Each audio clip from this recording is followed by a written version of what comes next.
Captain's Log. Ryan Beck reporting in lieu of Captain Cordelia Naismith, who has gone planetside. Captain Cordelia Naismith of the survey team has recently discovered a wormhole that leads to this flora-covered planet.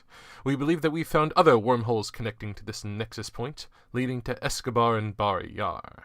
Because things could get politically delicate, the captain has decided to go planetside in order to work it out herself. We don't want the Bar Yarans, those space Russians, to get their hand in any other wars, especially against the space elves. I'm sorry, this is a hard sci-fi. I'm gonna have to stop there and correct myself. It's actually a planet of eugenicists, who all have been eugenically operated to be nearly ageless, tall because people like tall, and beautiful. So that's it. Now back to the show. Especially in the war against the Nazi space elves. But I've been wearing this thing on for too long. My eye rester needs to go and take a break. Now I can speak to you directly, Captain's Log. The Vorkosigan Saga is a spiritual successor to Star Trek. It is all the hard sci-fi fixins, with the exception of one side story that has psychics, but that doesn't come into the main story. It has a justification for everything.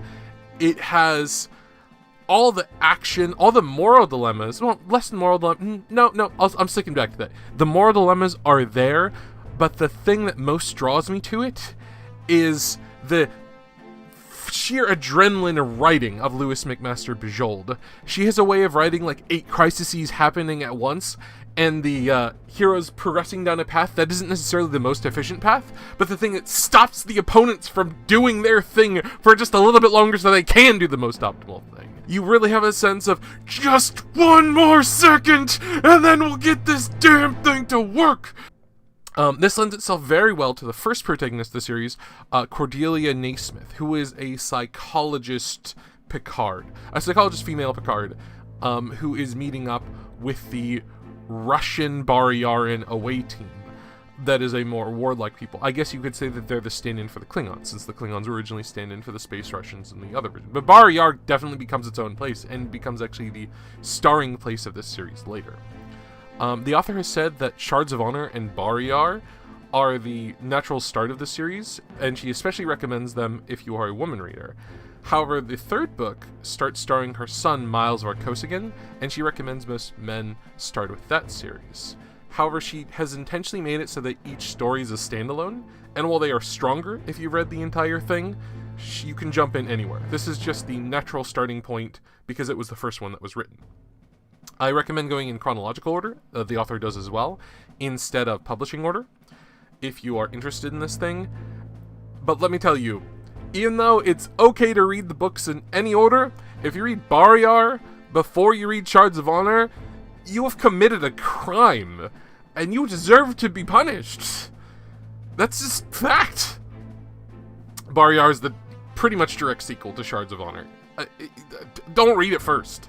It's a very good book. I need to warn all of you about implied sexual violence, a lot of violence to animals, and generally violence overall. I guess I'm kind of going into the entire series. Let's scale it back to Shards of Honor. Shards of Honor is a survey captain stuck on a foreign world full of flora and fauna. She's a scientist, a psychologist, who is analyzing all the political powers at play and trying to get out with her head and her men safe. But on the way, she comes across moral dilemmas, political dilemmas, ethical dilemmas, and people who she cares about on the opposing side, and she needs to decide what to do about them. If you think that this implies a romance, good news! That's one of the main plot threads of the book.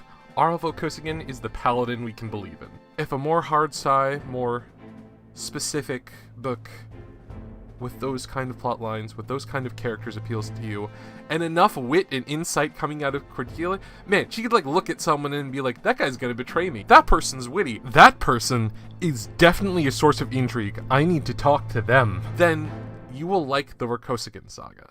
If any of this sounds right to you, Bradley, I think you're going to like it.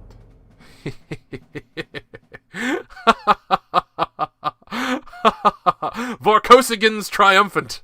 When I normally write a song at the end of each episode, this time I'm just singing about how the main character has a Texan accent, and the bar yarns according to the author speak like stereotypical Russians. So read the book with those thoughts in mind.